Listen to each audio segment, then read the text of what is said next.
I would not necessarily want to talk about it that way because, see, the trick here, as I see it, is not, the issue here is not to sit in judgment on the church for its awful history. We want the church to take responsibility for that. But my point for even talking about these things here, and I go into greater depth, by the way, on this matter in my booklet, The Nature of Messianic Judaism. I have a whole section where I go through and try to address this question. But and the whole point of it, though, is not so much as an attack on the church as it is a defense of Israel. And a defense of the idea of the mysterious working of Messiah among his people, even when they're apparently not taking account of him. And that's the most important thing for us to see. And I think that it's too easy to get into the kind of critical posture to try to find wrong, whereas the main reason I see of bringing it up is to recognize God's continuing work with the Jewish people. And although the other side it's true. So yes. You seem to be very careful to state that a theological statement or not a doctrinal statement that Yeshua has been blessing Israel. Can you split the hair a little bit more finely? Yes. The difference between theological and doctrinal? Okay. Well, what I would say is this.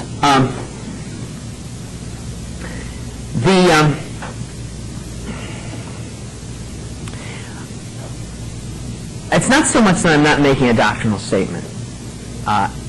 It's more that I wasn't trying to address a particular topic area which often comes up in these matters. And I could address it. I mean, it's not that it couldn't be dealt with in this context. And it's always the question is of salvation. Right. What I was trying to say earlier is that that wasn't the main focus of what I was trying to talk about. You know, there are doctrinal questions having to do with with salvation here, and they're important ones and they're related ones. But that I wasn't so much trying to make a bunch of statements about that. I'm more just trying to talk about the fact that of an ongoing relationship, that Israel is not simply apart from Messiah Yeshua. Now, I think that would certainly have implications for the way we conceive of and ask the questions and deal with these questions. I mean, they have very significant implications. But it was just that that's not what I'm talking about right now.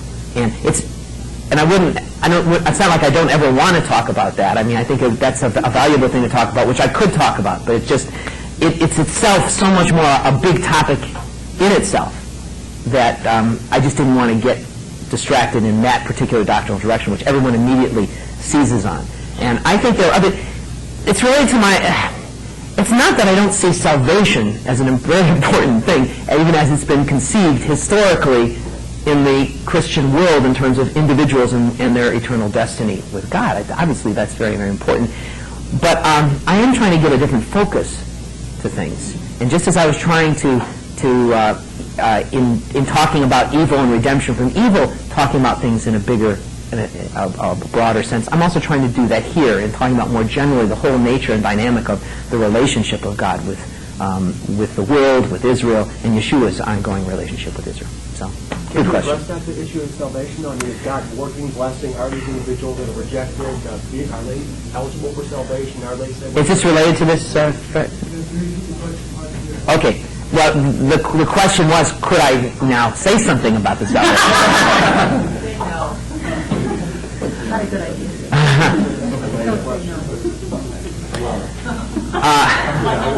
You just hit a rabbit trail. I know. That's the point. Yeah, my only concern about doing so is just the amount of time I would need to put into doing it. And I think you can probably extrapolate from some of the things I've already said, where I would come, which is, I clearly don't come out on believing that just because a Jewish person in this life does not confess faith in Yeshua that we ought to automatically conclude that they're damned. That's the one thing I will say, I can say. Now, I think you have to take that in a much more nuanced, the whole thing needs to be nuanced a lot further than that. But that's, I could say maybe two basic principles which should be clear from what I've said. The one is there's no salvation apart from Yeshua.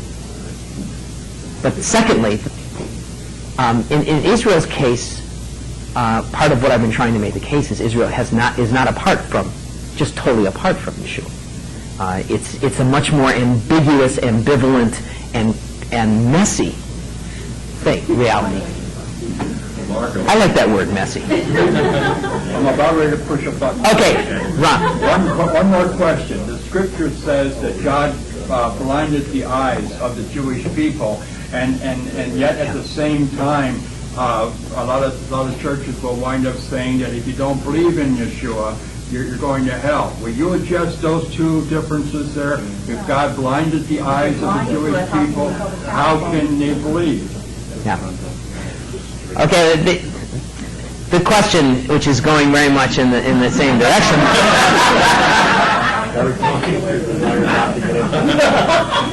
Well, actually, yeah.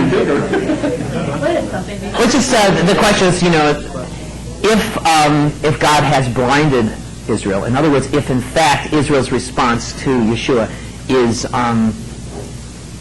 in part God's own work, what kind of God can we conceive of who is going to be then damning to eternal destruction people who are not believing in part because of God's own work itself? And once again, that would be a discussion of that would be part of the whole bigger picture of treating this question. And I think it's a very important question. But again, I think it can only be addressed adequately within a much bigger framework, a broader framework of the salvation question.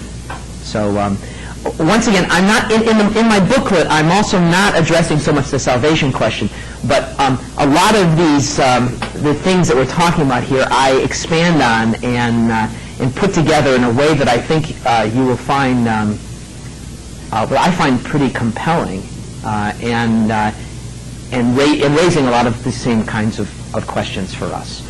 Okay, the very back here. Sorry.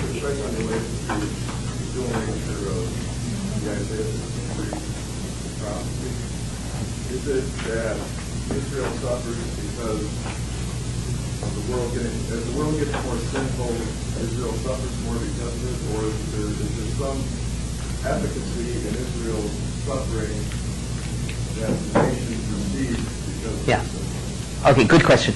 I don't necessarily think it's a matter of the nations becoming more sinful and therefore Israel suffering more. I don't. In fact, I think if anything, while the nations are very, very sinful, probably there's. I think there's really genuinely been an impact in the world over the last 2,000 years through the spread of the good news, and that the fact of a billion people being Christians has an impact in the world. Even Islam. Islam is, while it's not, it's got its serious problems. It's still, to say the least. All I'm trying to say is it's a step forward from paganism, and it's hard for us to imagine, I think, what the world was like 2,000 years ago. And the tendency is when you're in your own world, you always see you can see what's wrong, that which is close to you. You can see wrinkles a lot more when you're right next to a person. From a distance, the person looks really, really great, and then you get close and say, oh yeah, the person is 50 years old. And I think that the same thing is true with history.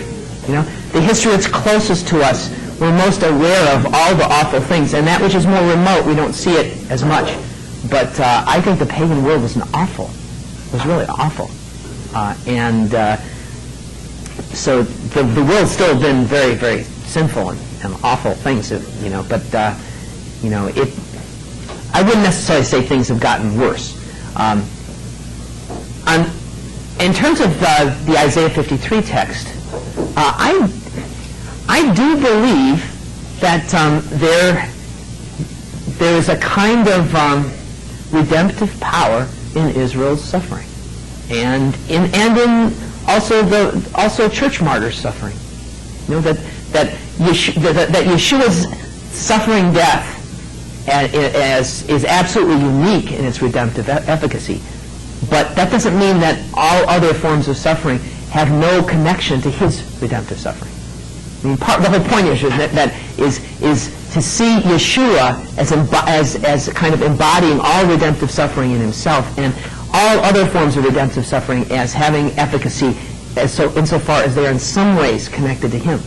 And part of what I would argue is that just as in Revelation, the followers of Yeshua and their offering of their lives has power because of its connection to Yeshua, that Israel's suffering has had power through history because of its connection to Yeshua's suffering. And that you think about something like the Holocaust or the pogroms or whatever. Some people would object to applying Isaiah 53 to Israel because we say, well, Isaiah 53 is talking about a totally innocent person suffering. And Israel has not been totally innocent, which is true. However, Israel, by and large, through history, has been innocent of the things it was accused of. In other words, the reason Israel was condemned through history was because of they were condemned because they killed Christian children and used their blood in the making of matzahs. We were killed because we poisoned wells. We were killed because we contaminated the world. According to the Nazis. These are the reasons we've been killed, and they're all lies. In other words, we were innocent. We've consistently been innocent of the things we've been charged with that have led to our slaughter. So to that extent, there is this level of Isaiah 53. In other words, we don't claim that the Jewish people have been stainless, but that there has been innocent suffering going on, and to that extent, innocent suffering, often also in the name of God. In other words, it was Jews, to the extent to which Jews went to their deaths with the name of Hashem on their lips, and because they were Jews and because they were upholding the covenant with Israel. To that extent, they were offering their lives for Hashem, and to that extent, I would also say their death is connected to Yeshua's death and has some kind of redemptive power that brings blessing in a mysterious way to the nations of the world. Yes, Carl. Colossians 1:24 says, Yeah. "Now I rejoice in my suffering for your sake, in my flesh I do my share on behalf of his body, which is the church, and filling out that which is lacking in the body." Exactly. And so therefore, could you say then that the suffering of others, whether it be of the church or of Israel, is not only redemptive in a sense, but also necessary? Yes. Very much so. See, again, that Colossians text is a kind of text that a lot of evangelicals through history have had a great difficulty with because of the desire to draw a very deep wedge between Yeshua as the totally unique one and his followers, and the idea that our suffering in any way might have any kind of redemptive significance or be necessary seems to detract from the absolutely unique and all-powerful suffering of Yeshua. But I just don't see it that way. I really believe that Paul meant what he said, and that what is meant is what's the simple pashat of what he's saying, and that this does not detract from Yeshua's suffering. It was the intention. He truly becomes a human being, and his purpose is to bring Israel and the nations into his work. This is part of the notion of the participation with God, the partnership with God, the nobility of our lives, the fact that our lives mean something, that what we do counts and has power, and only, of course, as it's joined to Yeshua, but that it actually is a continuation and completion and the necessary completion of Yeshua's own work in the world. Moshe? And I don't think you gave an answer after the time, but at what point does this get down, if at all, and does it come to that conclusion, to the personal level of redemption. I mean, I spent the first 2 years of believing life trying to figure out how my rabbis will not go to hell. It would be impossible in my eyes back then. But I have not yet. And even, this is very illogical what you're saying. It's not such a bad thing. The first time I heard it out of context, your take-home was went out the window in my car. But I waited and I listened seriously. But my question is, does it get to that personal redemptive level where that a person can achieve without the actual physical, even on a lower level of him as an entity?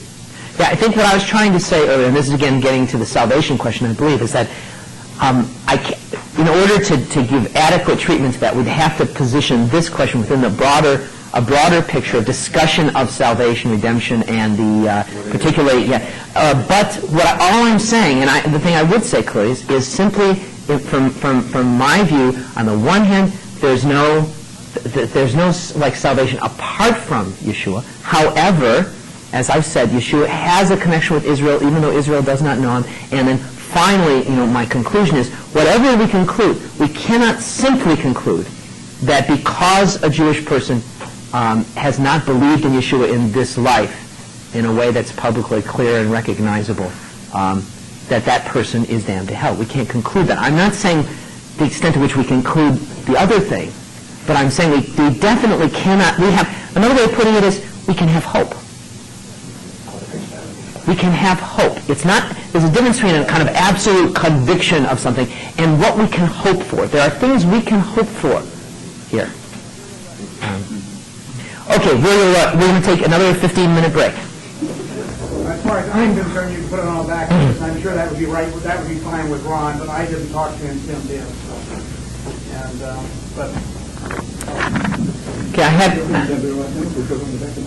had a request to read again the Colossians text and just to make clear the connections that Carl was making to it. Some people had missed that. So the reference is Colossians chapter 1, verse 24. It has, although I haven't talked about it, it is a verse that has been at the back of my mind and certainly relevant to everything we've been talking about both today and particularly to the session on Friday. This is Rav Shaul speaking. I am now rejoicing in my sufferings for your sake, and in my flesh I am completing what is lacking in Messiah's afflictions for the sake of his body, that is the ecclesia. So, the crucial thing here is this notion, this scandalous notion, that there's something lacking in Messiah's sufferings. But the whole point here is that the sufferings of his people are connected to Messiah's sufferings. That on one level, the sufferings of Yeshua are distinct and complete and in themselves. In another sense, Yeshua is so connected to his people that the suffering of his people for him, Kiddush Hashem and sanctification of the name of God, is his suffering. And that it's necessary. It's an important part. And this is very much the whole idea you get in the Revelation text, where the blood of the martyrs is beneath the altar, and they're crying out for God to complete his work. And he says, not until the number of people who are appointed to give their lives as you have given them, not until that number is completed. Okay, we now move on to our third and final section. Our session. Now, we've talked about Israel's relationship to the nations and the way in which Israel is both a representative and partner of the nations. We then spoke about how Yeshua is related to Israel the way in which Israel is related to the nations. Yeshua is the representative embodiment of Israel, and he's also a partner with Israel. Now what we need to talk about is how Yeshua brings together his role as the representative and partner of Israel and Israel's role as the representative and partner of the nations. In other words, if Yeshua represents Israel and Israel represents the nations, then through the middle link of Israel, Yeshua is connected to all the nations. This is something that's often, the middle link is often missed in people's thinking. They often go directly from Yeshua to the nations, or Yeshua, second Adam, rather than realizing that the middle link is Yeshua as Israel, and thereby as Adam. It's Yeshua, and so this connection, Yeshua, Israel, the nations, we need to talk about here. Now, Yeshua's mission is really, has a twofold focus. And as a result, it brings into existence a twofold community. As the Eved Hashem, the servant of the Lord, Yeshua's mission is both to Israel and to the nations. Isaiah 49, verses, I've got this wrong on mine, 5 through something or another. And now the Lord says, who formed me in the womb to be his servant, to bring Jacob back to him, and that Israel might be gathered to him. For I am honored in the sight of the Lord, and my God has become my strength. He says, it is too light a thing that you should be my servant to raise up the tribes of Jacob and to restore the survivors of Israel. I will give you as a light to the nations, that my salvation may reach to the end of the earth. Here the servant of the Lord is given a twofold mission. Part of the mission is to bring Jacob back to God and to gather Israel. And yet, what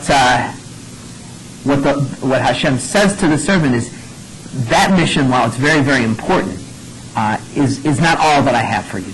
I have something for you which is even bigger in scope. It's really to fulfill Israel's mission of being a light to the nations, to bring God's salvation to the ends of the earth. Now, both Israel and the nations, in the first century context, require divine action. They're both in need of God and of his help. But in different ways. And I think sometimes the differences are not picked out so much. You think about the book of Romans, for example. And, in Romans chapters 1 through 3, part of the point of what Paul is trying to make is the fact that both Israel and the Gentiles, the nations of the earth, need God to act in a new way. They need what Messiah brings. But sometimes we fail to perceive that in Romans 1 through 3, Paul also is making the point that the need is slightly different in two cases. In Romans 1, which focuses on the Gentiles, you've got the nations who have fallen into idolatry and gross forms of sexual immorality and are really in terrible, terrible distress. And Paul never tries to make the case that Israel's in exactly the same situation as that. He's simply trying to say that Israel still needs something more than what it presently has. Both the nations and Israel need divine action, but in different ways. The Jewish people in the first century already knew the living God and already had his Torah. But they needed a definitive atonement, and they needed the eschatological empowerment of the Ruach. The Goyim, on the other hand, needed to put aside their idols and turn for the first time to the living God, the God of Israel. And in 1 Thessalonians chapter 1, verse 9, we have Paul talking about what the result was of his work in Thessalonica. He says how you turned from idols to the living God. Now this is, it's very clear. He's talking about pagans who are putting aside a pagan life and for the first time encountering the God of Israel, who is the living God. In embracing Yeshua, the representative of Israel, the embodiment of Israel, the nations, the Goyim, do just this. They turn aside from idolatry and they embrace the living God. And they also receive the same atonement and the eschatological empowerment of the Ruach that the Jews also need and receive.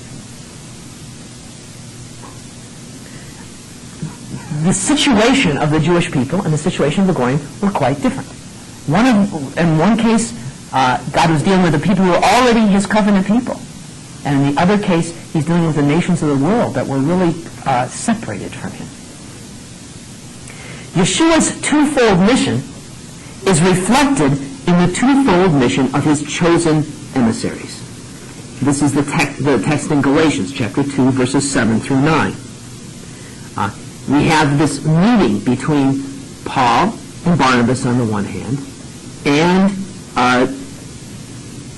Kepha, Yaakov, and Yochanan, James, Peter, and John. It takes place in Jerusalem.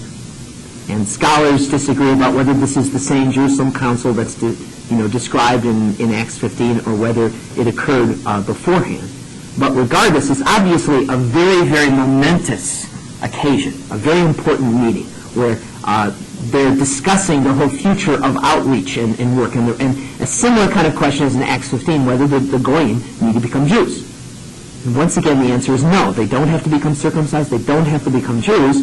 And then, further, Paul and Barnabas are confirmed in their work. And they receive a definitive commission to go out with what's called the good news of the uncircumcision. The good news of the uncircumcision. And then it says, and Yaakov and Kepha and Yochanan, on the other hand, were entrusted with the good news, the mission of the circumcision. These two different missions produce two different sets of congregations. There's a book that was written, maybe 25, 30 years ago, very interesting book by an Italian archaeologist who's also a priest by the name of Bagatti. The book was called The Church of the Circumcision. And he talks about, it's focused on both using archaeology and literary sources, trying to understand the early Jewish followers of Yeshua. But he builds on the notion of the Galatians 2 text, using not just the term, the good news for the circumcision and the good news for the uncircumcision, but the church of the uncircumcision and the church of the circumcision. And this itself comes from other early church sources, which use the phrases. Bagatti, B-A-G-A-T-T-I. His book is very difficult to find, I'm afraid. But I'd love to see it brought back into print.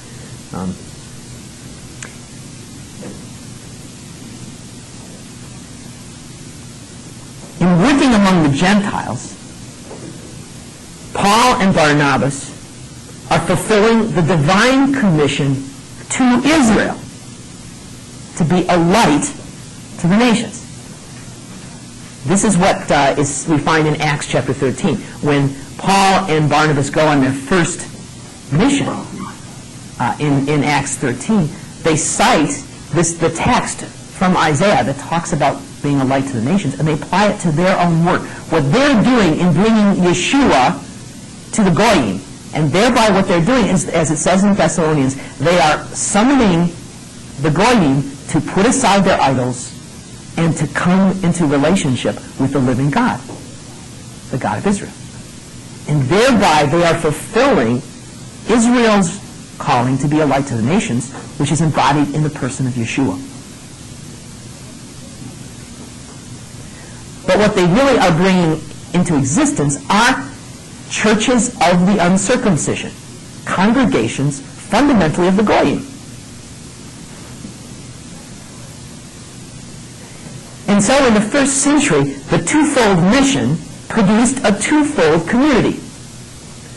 One community existing in two forms.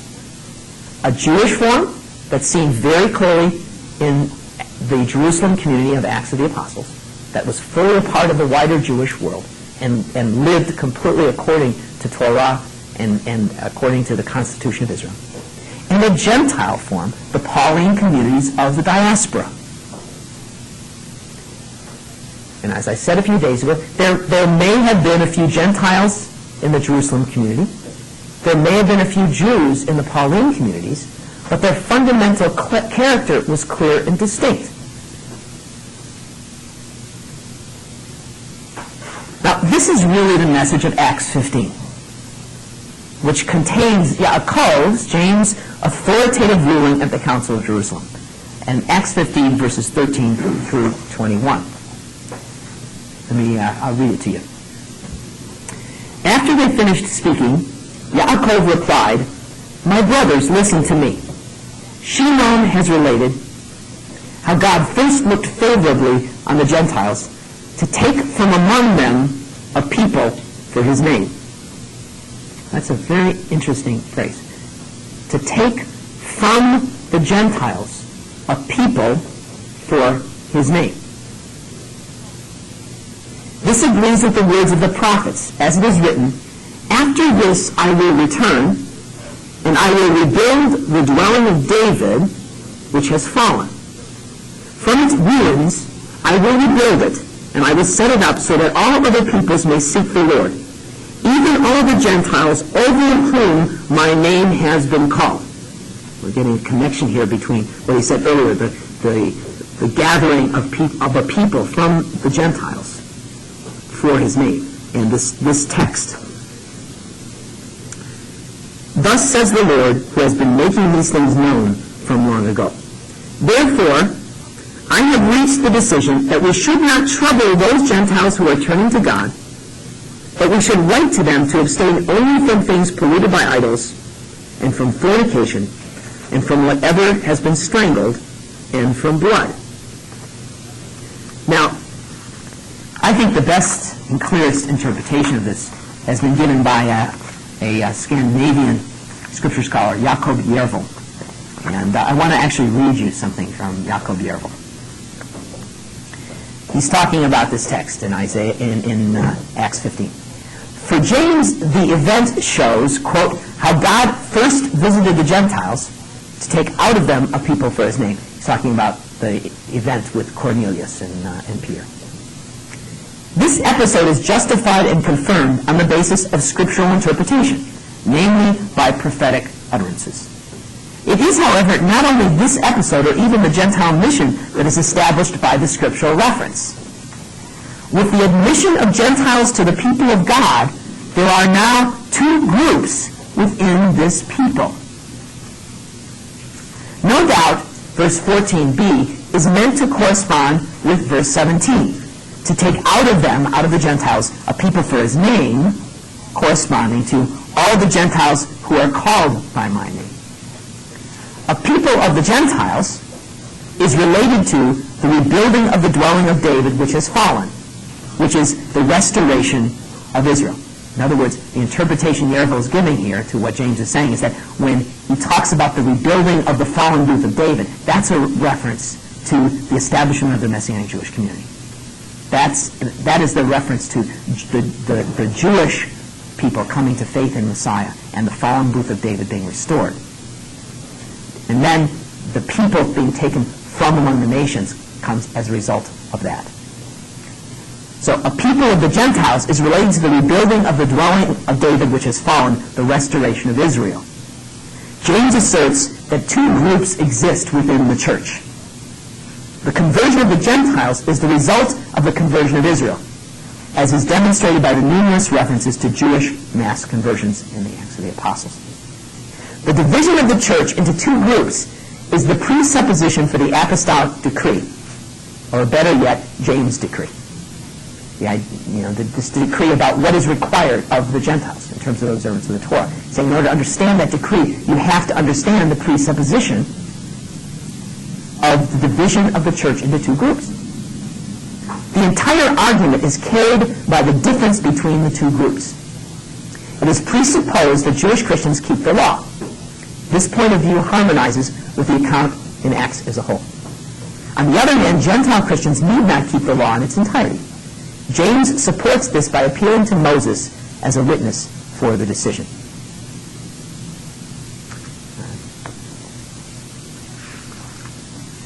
Okay, now I think that that's a very insightful and helpful interpretation of Acts 15.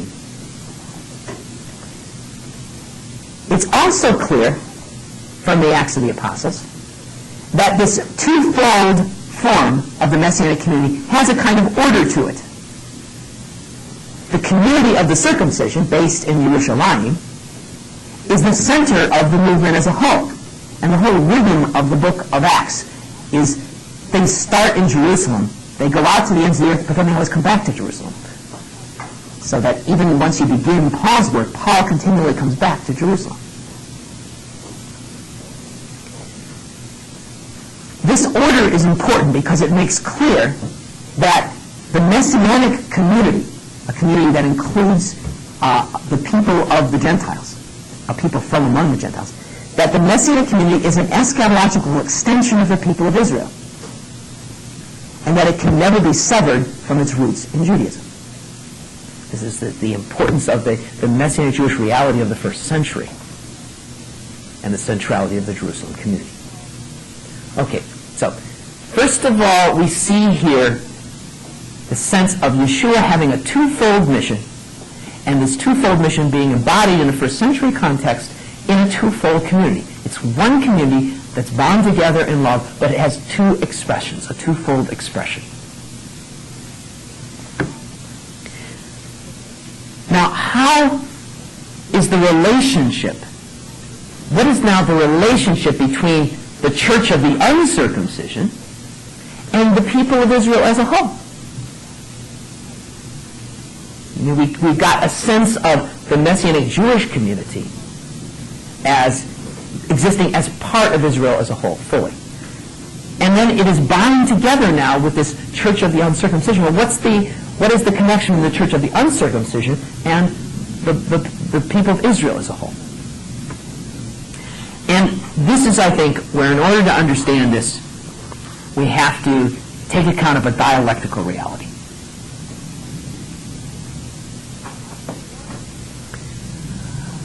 On the one hand, this is the one side of the dialectic.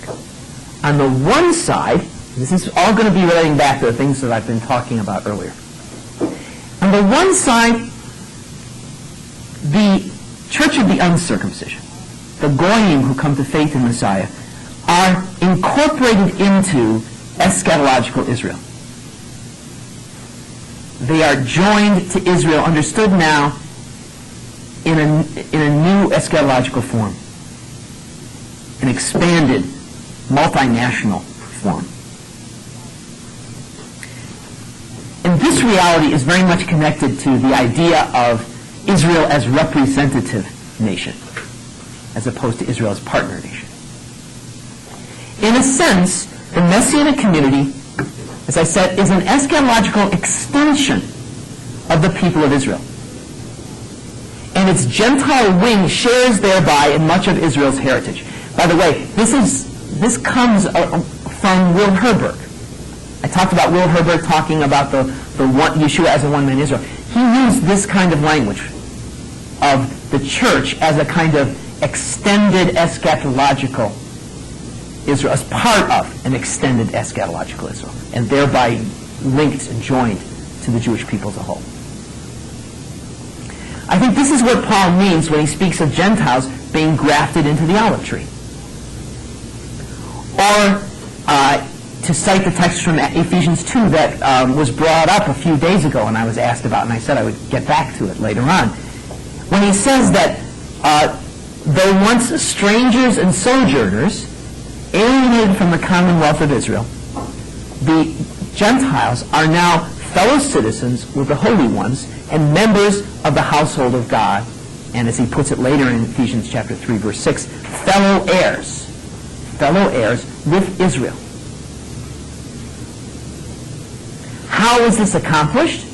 How is it that the Gentiles become part of this extended eschatological Israel? It is, as Will Herbert points out, through incorporation into Yeshua, through being joined to Yeshua, the one who represents Israel in this newly inaugurated eschatological dimension of history. But it's also through union with the ecclesia of the circumcision, with the community of the followers of Yeshua, who are embodying and expressing the renewed life of the people of Israel. Though the Messianic community has a twofold expression, it is nevertheless one community, with all members on an equal footing before Hashem. That's what, of course, in Galatians 3, verse 28, that Paul is asserting when he says there's neither Jew nor Greek, neither slave nor free, neither male nor female. He's saying that even though this one community has a twofold expression, and even though, in fact, there is a kind of order within the life of the community with a direction and a dynamic that's flowed out from Jerusalem, the fact is that in coming into the presence of God, there is an equality before God. And that these two corporate expressions of the one community need to have ways of expressing their mutual love and commitment. And it's really through a lived reality of a relationship between the Messianic Jewish part of things and the church of the uncircumcision that the church of the uncircumcision has a living connection to the people of Israel. In other words, there's a kind of mediatorial role of Messianic Judaism in linking on a very concrete human level the church of the Goyim with the people of Israel. Because the community of the circumcision continues its total immersion in Jewish life in a way that the church of the uncircumcision can't do. But it has linked to the Messianic Jewish world and thereby has a link to Israel as a whole. Now, in this sense, the members of the church of the uncircumcision are not truly any more Gentiles. In this sense, now I'm going to be saying that the term Gentiles here is used in a couple of different ways, both in common usage and in the New Testament itself. I think that, again, we get into so many problems here when people try to develop a terminology and use it in an absolutely rigorous way that doesn't take account of the way in which the words were actually used, say, in the New Testament or at later times. We have to take account of the fact that a word can be taken in different senses. You know? Okay, in a sense, the members of the church of the uncircumcision are no longer truly Gentiles, for they're now in union with the promised seed of Abraham. Now, in this sense of the term, to be a Gentile is to be outside the sphere of those who are in covenant relationship with God.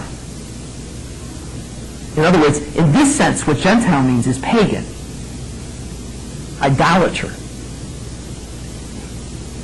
And in this sense, the person of Gentile extraction is joined to Israel and is now an heir of the promise of divine adoption and is no longer a Gentile in that sense. They have become united to this extended eschatological multinational form of Israel, inaugurated through Yeshua's resurrection and the gift of the Spirit. That's one side of the reality. But there's another side of the reality.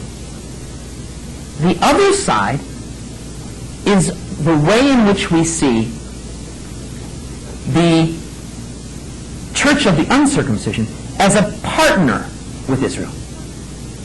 And this corresponds to what we saw earlier, the idea of the Gentiles now, not just as incorporated into Israel, as represented by Israel, but as side by side with Israel, sharing in a life before God. The reality of the Isaiah 19 text of Israel with Egypt and Assyria. And in this sense, a distinction between Jews and Gentiles continues on even within the eschatological community. Gentile believers are joined to the olive tree, but they remain wild branches, and they're distinguished thereby from natural branches. apostolic decree of Acts 15 and the emphatic teaching of Paul both ordain two distinct sets of customs. And that word customs, I even could put in quotation marks because it's a word that's used in the Acts of the Apostles.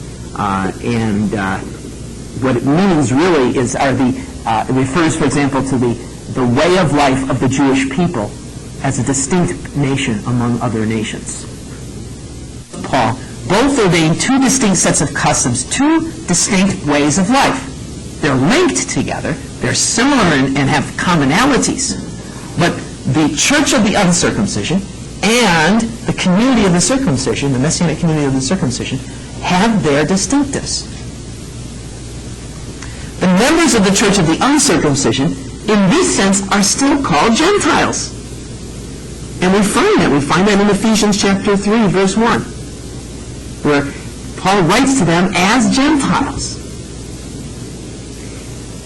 And the great eschatological work of God is that they are now fellow heirs, members of the same body. They're fellow heirs with someone else. Who's the someone else? The Jews.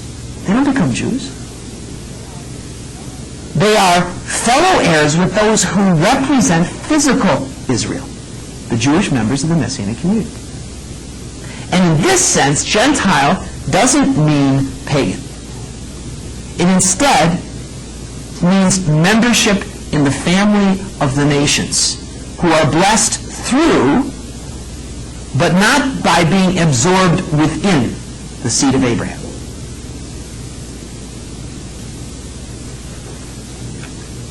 The Messianic community is a body consisting of a Jewish and a Gentile branch, expressing the blessing which comes from the divine economy of difference and interdependence. This is what I talked about a few days ago. The ecclesia of the circumcision is Jewish space. While there may be some Gentiles within it, and of course there are as a reality for us as Messianic Jews, and that I believe is all fine and good and according to the divine purpose, those Gentiles are expected to share in Jewish life.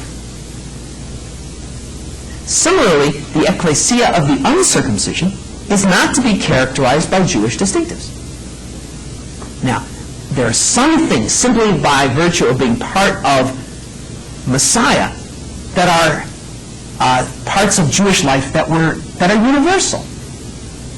And that's the kind of thing things that are reflected in the teaching of Paul, the apostolic decree, the whole notion of the Gentiles turning from idols to the living God involves an embracing of some of the heritage, the rich spiritual heritage of Israel. But at the same time, we're going to talk more about this tomorrow when we talk about Torah. We're going to focus tomorrow specifically on Torah and these kinds of questions of the distinctives.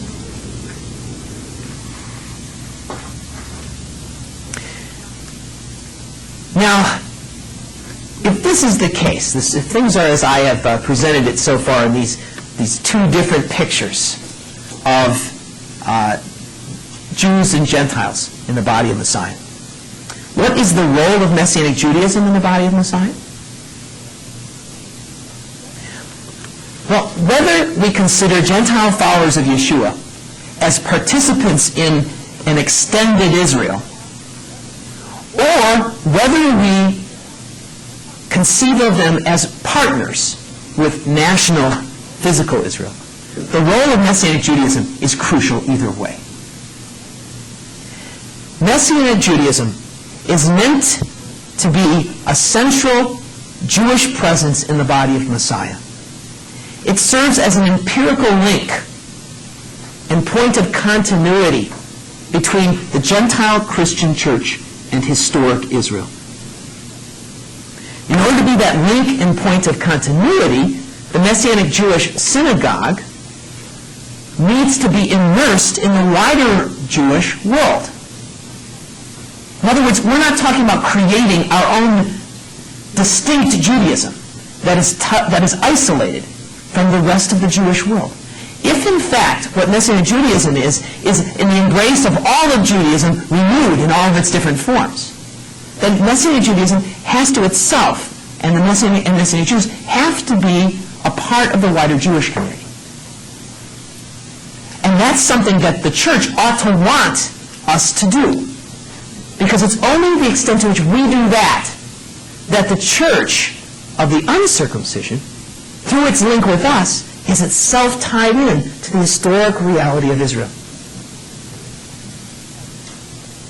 This, by the way, is, again, this is all the argument that I'm trying to make in my booklet, The Nature of Messianic Judaism. So when you read my booklet, it's going to sound familiar.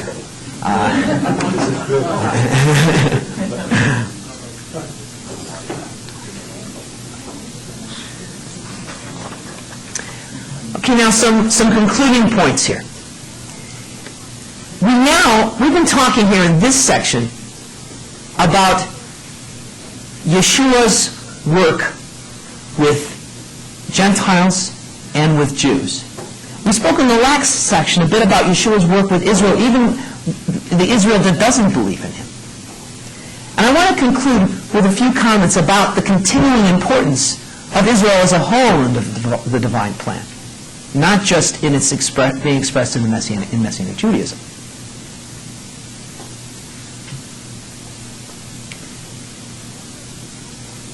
Israel is not only important to God because of its role before Yeshua's coming. That is I think, the misunderstanding of covenant theology. That its significance ends with the coming of Yeshua. It simply prepares for Yeshua's coming. Israel is also not only important in the events that will occur at the end of the age. That's, of course, the mistake made in dispensationalism. Israel is important now and has been throughout history.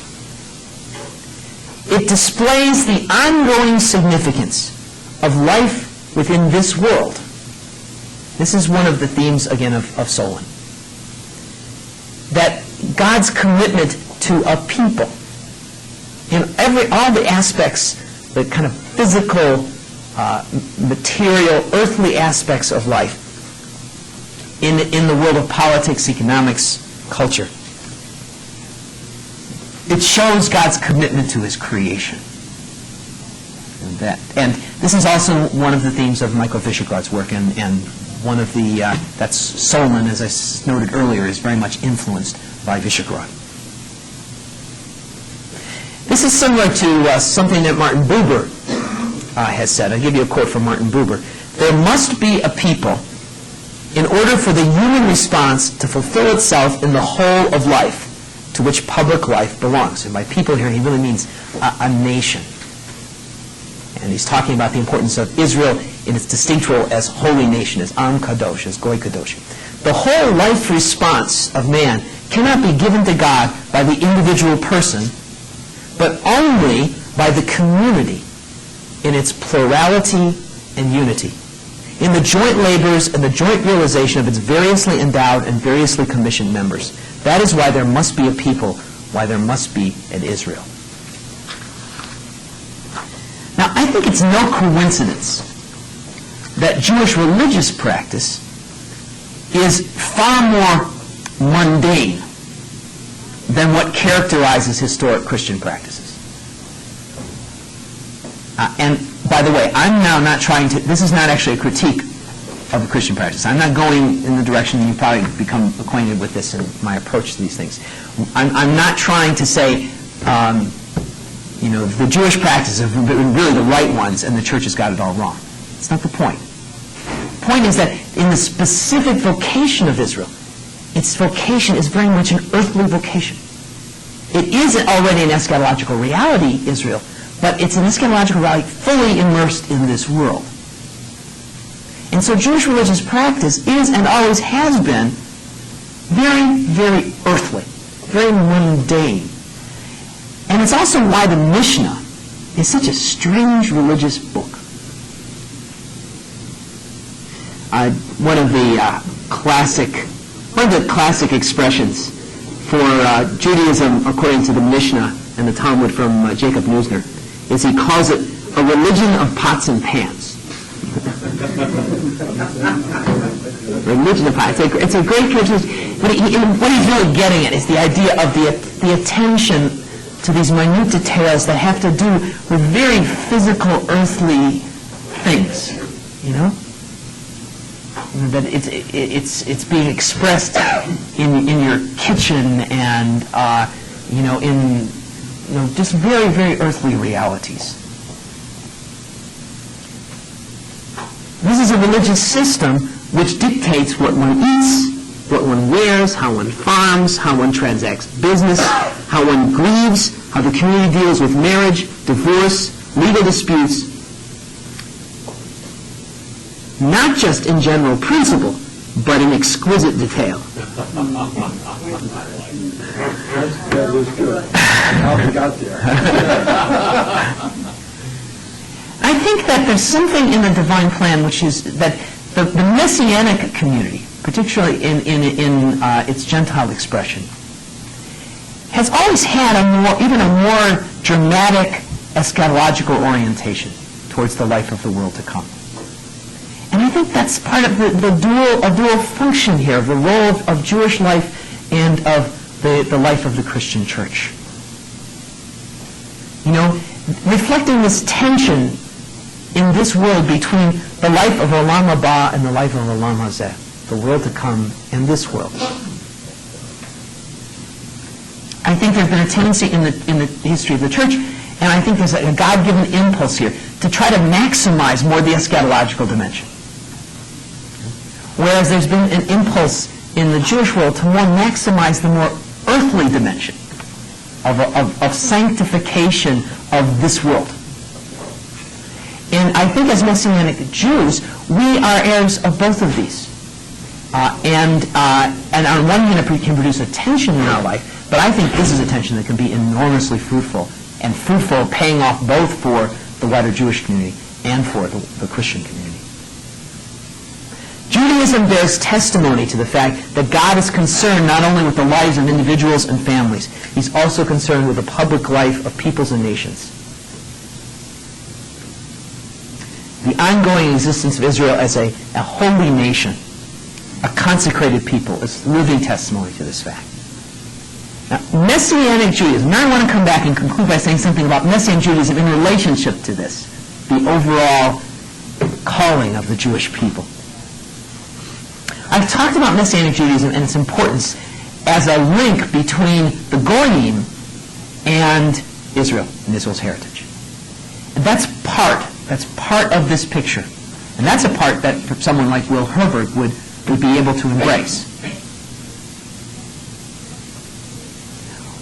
But there's another dimension of the role of Messianic Judaism. And of course, it's the one that was very, very strong for us, especially in our beginnings as a movement, which tended to be more oriented towards the missionary impulse. Our role in relationship to Israel, our role in relationship to the Jewish people as a whole. Messianic Judaism is important not just as a link between the Gentiles and Israel. It's also important as the eschatological first fruits of Israel itself, which, according to the teaching of Paul, in a hidden way sustains Israel and its Kedushah. I think this is of tremendous importance for us. We have this verse, this very important verse, in Romans chapter 11, verse 16.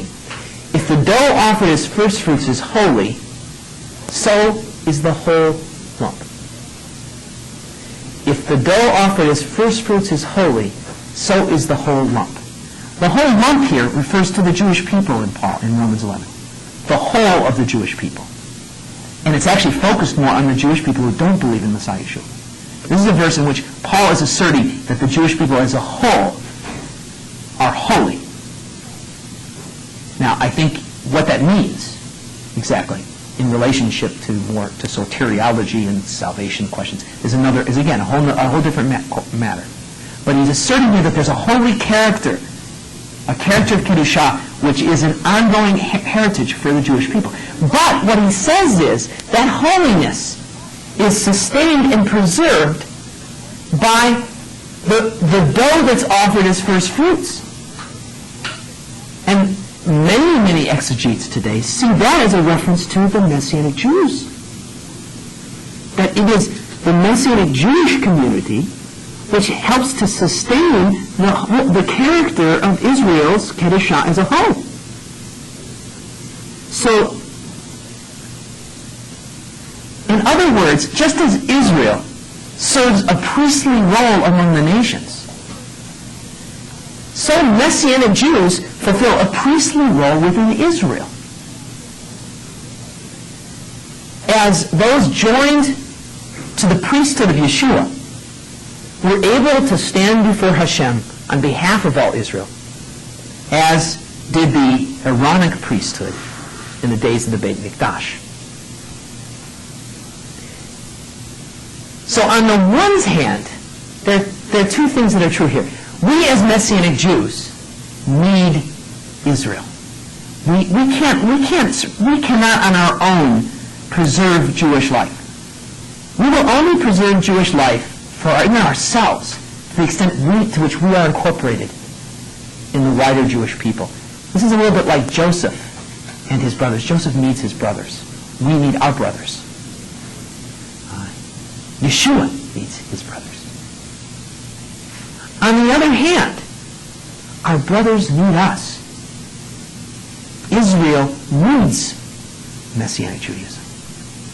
Not just to evangelize it and bring it to Messiah, although someday it needs it for that as well, ultimately. But even for its ongoing existence and holiness, according to the teaching of Rav Shaul, in a mysterious way, we sustain Israel, just as Joseph sustained his brothers, because Yeshua is the one ultimately who sustains his people Israel in their heritage as Israel.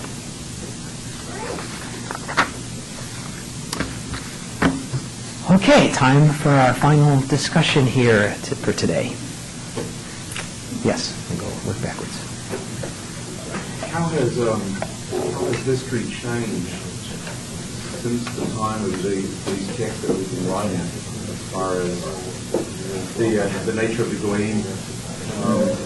One thing that springs to my mind would be the fact that we're, by and large, not in the same pagan definition as we would have been 2,000 years ago. We have someone more, culturated, or that's really up for debate. Yeah. We're not sacrificing idols in temples anymore. That's right. So how do we see things a little bit closer or further apart? Okay, very good question. Question has to do with when we move out from the first century text and we look to our situation. How have things changed in the condition of the Goyim? And what impact does that have on how we look at things? I would expand the question, actually. Don't usually do this with questions. Usually the questions are broad enough on their own. But I'm going to expand it, but then I won't be able to answer it. Maybe that's actually a pretty good technique. We actually were dealing with this in a Bible study we were doing in my congregation over the last couple of months. We've been talking about the book of Romans, particularly the first couple of chapters of Romans. And we were noting that Romans 1 really is talking about Gentiles. This is something that's not often noted. People sometimes think Romans 1 is talking about the world. And it's, its fall from the worship of the one true God. But it's not. It's talking about the Goyim. Romans 1 is talking about the Goyim. The way it characterizes the word does not, in fact, describe the Jewish people of the first century. In fact, Romans 1 is almost identical to other things you can find in Jewish writings of the day in characterizing the Gentile world. It's idolatrous. And its idolatry has led it into sexual immorality. And then it's fallen into other kinds of sins as a result. And so the discussion we ended up having in our Bible study was both in what sense do the Gentiles of today fit in this scheme? Because the world has changed. There's some close connections, especially when we think about the sexual morality area. And in that sense, the move of society more in a kind of idolatrous direction.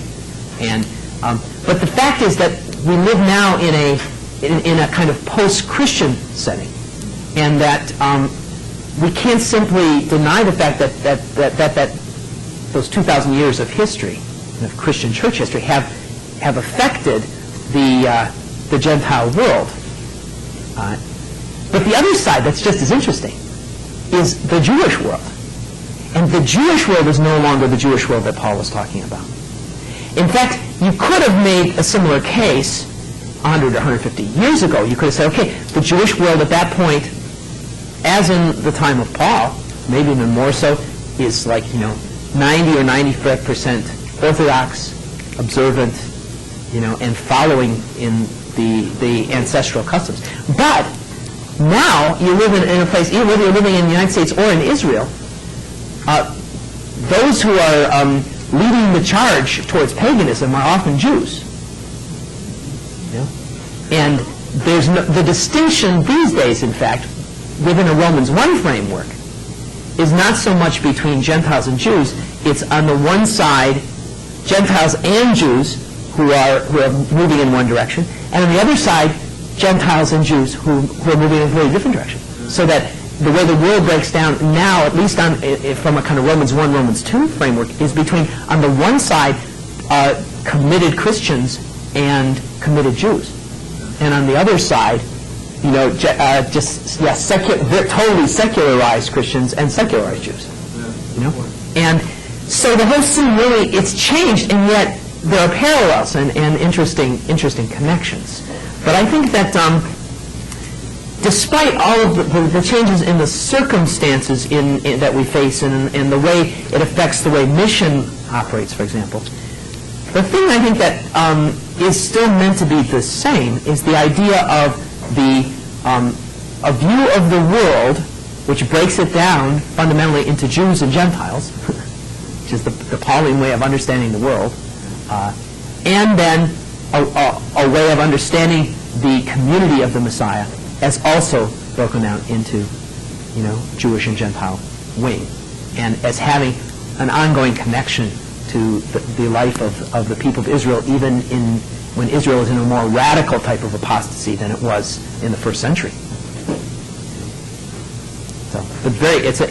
So, by the way, I didn't really give you an answer to your question, and I told you I wouldn't. But I tried to help formulate the question in a way that could lead to even more fruitful thinking about it. Yes. One comment and one question. The comment being that the sanctification by somebody else, Paul said that about wives sanctifying their husbands, so that actual technique is, verified in the Bible. And the other question is, the order to have Gentiles not eat blood. I always thought, all right, blood off the goddess and something, but now it's leading me to believe that Gentiles really ought to be eating kosher meat. Is that? Okay, good question. One good comment and a good question. The first comment was making the parallel between the Romans 11 passage talking about holiness coming through another, and comparing to the 1 Corinthians passage, which talks about the spouse, the non-believing spouse, being consecrated or sanctified by the believing spouse. Those are the two key passages that need to be seen together. They are both talking about the same kind of kedushah, and they both have to do with kedushah, as you said, coming through another, both through another person, but also probably through a kind of communal or corporate connection that's produced as a result of that. And so any discussion of the nature of what kedushah means in these texts needs to be seen in light of the other texts. Those two texts clearly do go together. Okay, second question has to do with the eating of blood. I do really believe that what's going on in the commandment about eating blood is something that it's very unfortunate that the churches have lost this, and that this is there's evidence up through at least the 2nd century and perhaps the 3rd century among early Christians who took this very seriously. Non-Jews who just saw this. They understood this was not just something given so they could have interaction with Jewish believers. The prohibition of eating blood goes goes back to Noah. It doesn't go back. It's not just part of the Torah. You know, it goes back to Noah. And in fact, one of the ways of understanding, one of the principles of determining which food are kosher, which animals are kosher and which are not, is which animals themselves eat blood. You see, it's not the only factor, but because it doesn't completely. But any animal, the only animals that are kosher are those which are not themselves carnivores. You cannot be a carnivore and be a kosher animal. And the idea is, of course, animals, when they eat, don't tend to separate the blood from the meat. You know, so the idea here is that for the Gentiles, what simply is prohibited is the eating of blood. It's taken a step further for Israel. Not only can Israel not eat blood, it cannot eat animals that eat blood. You know. So that's now. I know. I'm coming back. I understand you. I'm coming back to your question now. Now the question is, okay. Well, what does that actually imply? Well, it obviously implies certain things. I mean, it obviously implies that Christians should not be having blood pie and should not be using blood in cooking, which is common. Not common. It happens. Now the question, the further question though, is to what extent the commandment originally about blood had envisioned the kind of very strict rules of kashrut, of shechita, that became later a part of Jewish life. And there I think you can probably have a debate. And I don't have actually opinion on it right now. I think what you say, what you suggest, may in fact be the case. But I mean, I think the prior thing would be to say whether or not all Messianic Jews should be doing this, because not all Messianic Jews eat only, a kosher meat, so we ought to get that clear among ourselves before we start talking about, the wider community. The one thing we can clearly say, though, is that to the extent to which one is considering a kind of mode of cooking that actually is deliberately using the blood, that this is clearly forbidden, and it applies as much to the Goyim as it does to Jewish people. So, yes, the back. Yeah. I've read some articles in I read some scholarly articles where several scholars talk about early and historically, before the church became monolithic, how much interaction and blessing was there from the Jews to Gentiles? I know in some cases, some locations in Spain, while Christian churches would often build next door to the synagogue and participate in each other's celebration. Was that very widespread? Okay. Did it bless the church? Of course, that kind of thing, I think what you're talking about is just the relationship between the Jewish people as a whole and the church, not the Jewish element of followers of Yeshua. Right. Yeah. Well, yeah, this is, there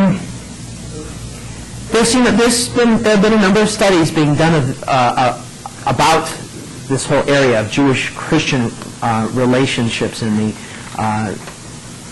through the whole first 1,000 years. And they're very complicated. And, we get these laws, established we get councils, that are forbidding believers from practicing Jewish customs. But one of the things that scholars always say is whenever there's a rule or a law that's being enacted, it's because there are people who are doing things that the law is prohibiting. That's the reason you make it. You don't establish a law and write it on the books to prevent people from doing something that nobody's doing anyways.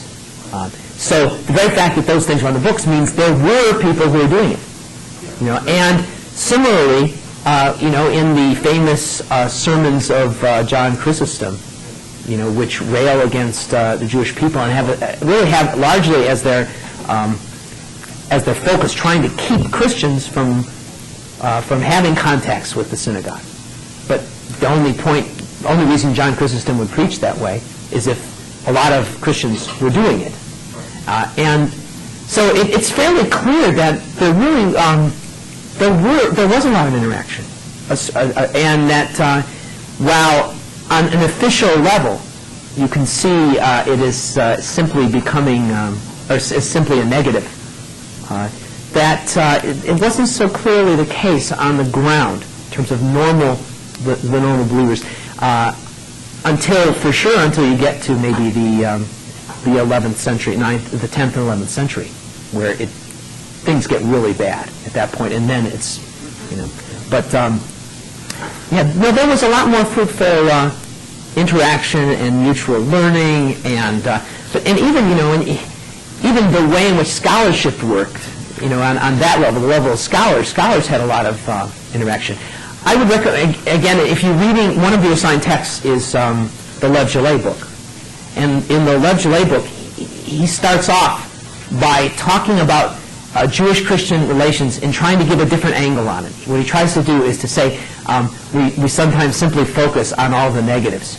And he says that there actually has been a history of mutual learning and cooperative action and stuff too. And he tries to, so he talks a lot about that, and it's worth looking at what he does with that. Yes? Yeah, mentioned that I think one of the lessons that I noticed about the study of history of Gentile fellowship is that a lot of the scholars and teachers within the churches will learn their Hebrew from Jewish rabbis. That's right. Exactly. Jerome, Origen, all of these guys in the early church who were the Hebrew scholars of the time in the Christian churches studied with rabbis. That's how they learned what they learned. And it's interesting because this is also, I think this has been a very positive development in our situation, especially after the Second World War, in that there is, I think the level of mutual interaction, cooperation among scholars, among Christian and Jewish leaders is a very positive thing. And it can have negative implications sometimes for us. For example, the sort of thing that Bob Chenoweth was talking about, where there will be institutions that don't want to have us because Christian institutions that don't want to have us or have anything to do with us because the wider Jewish community doesn't like us, and they're trying to maintain a good relationship with the Jewish community.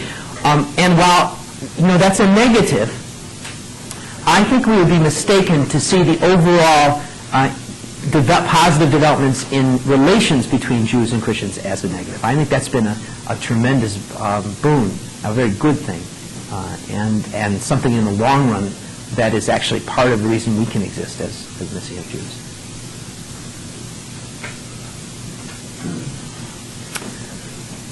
Okay, well, I'm going to let you go now, and I'll let myself go too.